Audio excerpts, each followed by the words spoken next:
The cafe was a small, glass-fronted refuge tucked into the corner of the station concourse, its windows fogged from the damp chill outside. People came and went in quick bursts, the hiss of the espresso machine and the clatter of cups filling the air with a steady rhythm. Outside, train announcements echoed against high rafters, voices muffled by the press of travelers. Inside, the warmth was almost too heavy, layered with perfume, wet wool, and the smell of burnt coffee. Claire Henley sat at a two-top table near the back, her hands cupped around a chipped mug that had long since cooled. Her jacket hung loose across her frame, its fabric worn to a tired olive shade, the elbows thinned to near threadbare. The edges of the collar were frayed from years of wear, the zipper tarnished, and the patches stitched to the sleeves were faded into ghosts of their original insignia. To her, it wasn't clothing. It was a tether, a piece of her past that she wasn't ready to fold into a drawer and forget. But to the group at the next table, it was something else entirely. Four of them, all pressed into sleek suits and coats still creased from department store racks, sat with their lattes and phones angled toward the light for pictures they would later caption with clever words.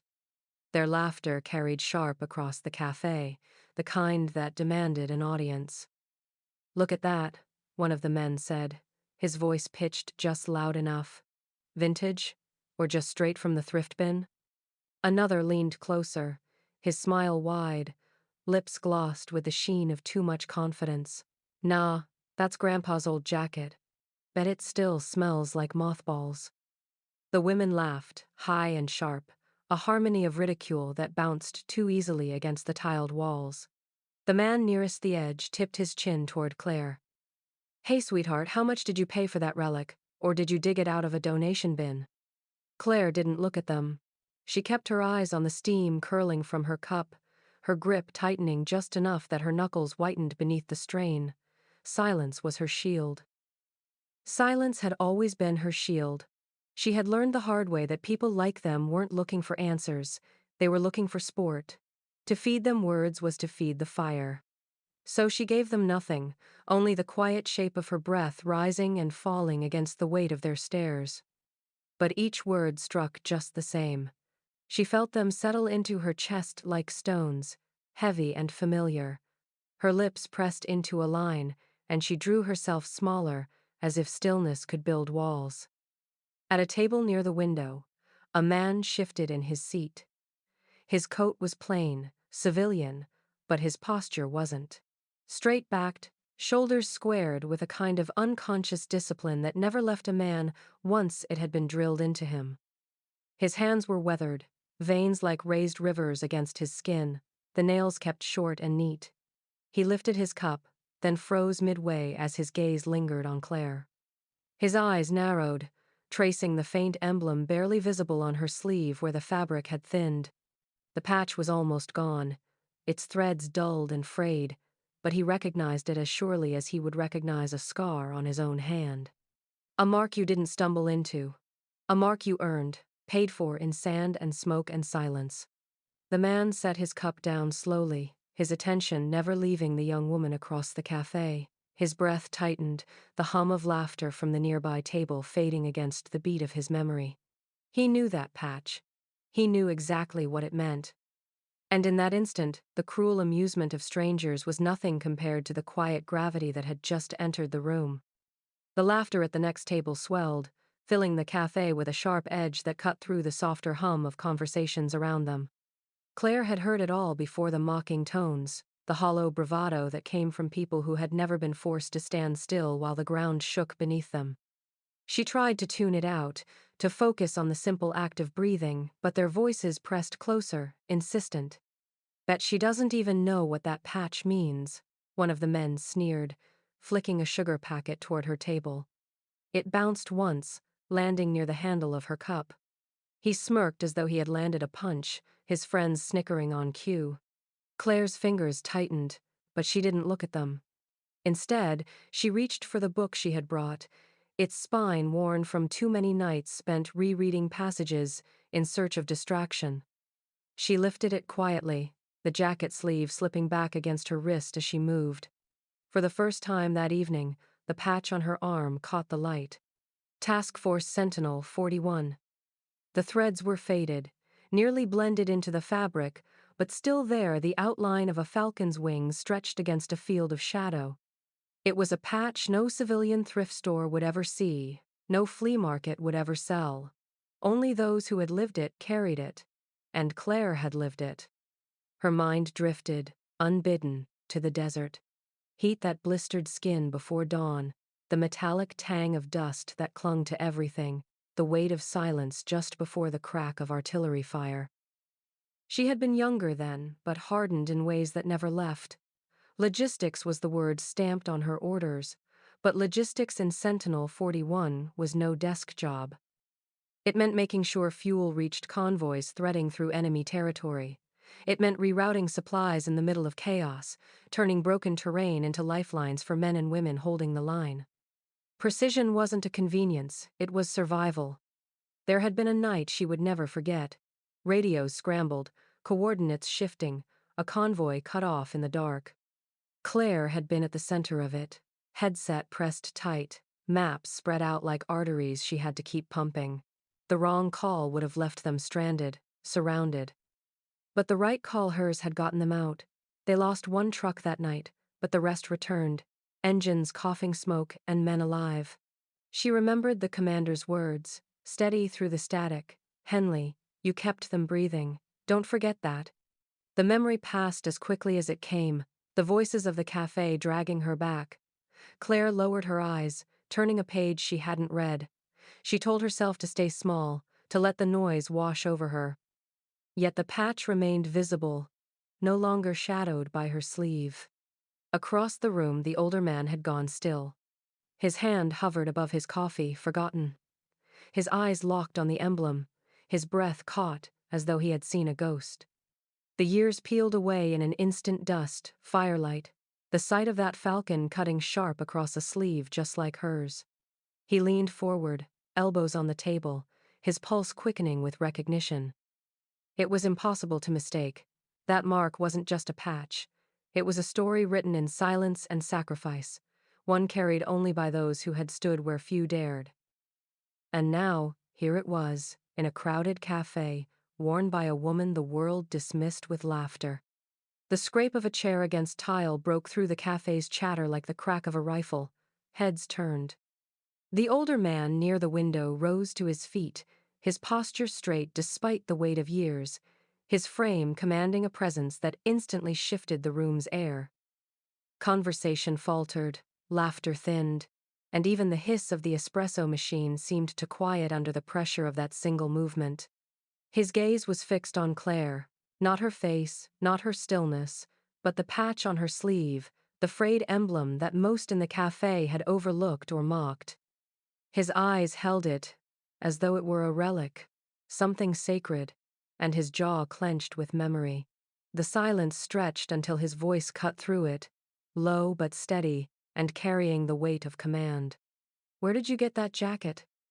The question landed like a stone dropped into still water, rippling outward.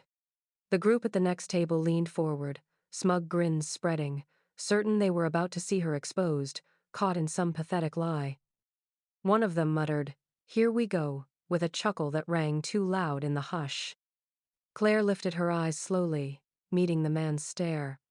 For a heartbeat, the room spun back in time. Cobble, heat and dust, maps spread across the hood of a Humvee, the smell of gunpowder still clinging to her hair.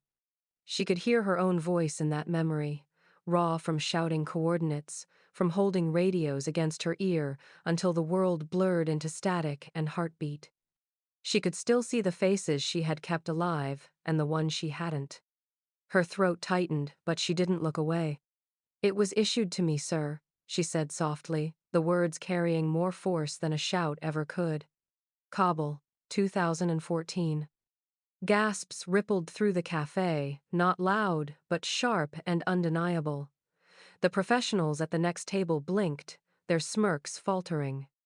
One of the women shifted uncomfortably, eyes darting between Claire and the man who still stood tall, his expression unreadable but intense. Then, with the deliberate care of ritual, the man brought his hand up in a slow, precise salute. His palm faced outward, his fingers tight, and for an instant, the years fell away.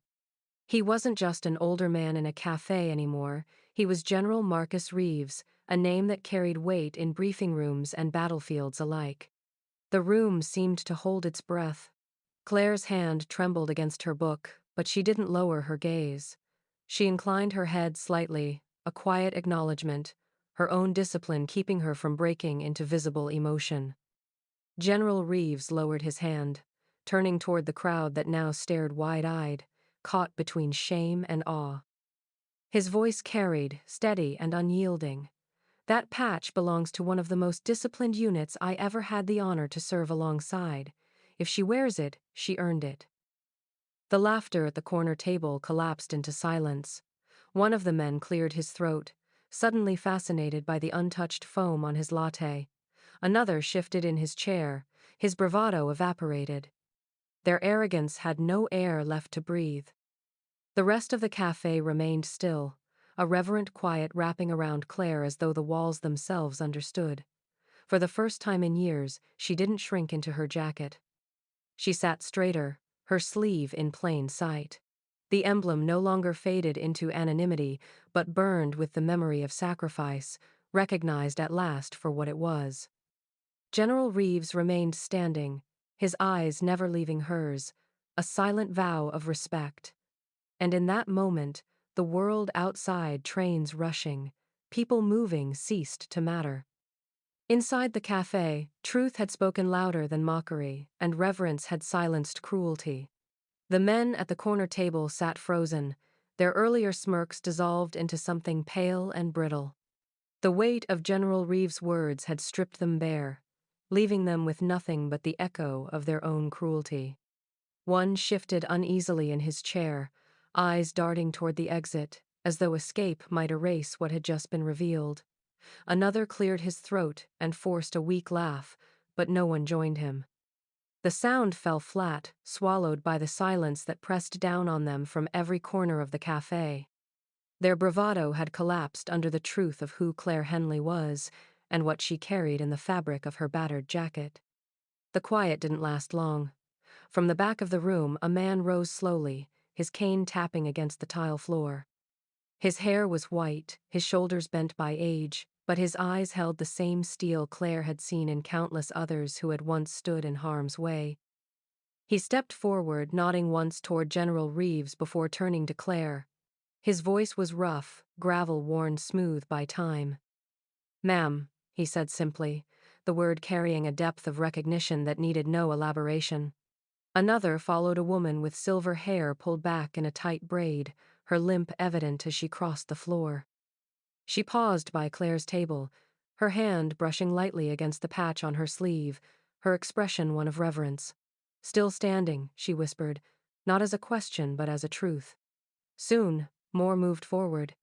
A man in civilian clothes with a ranger tab inked faintly on his forearm.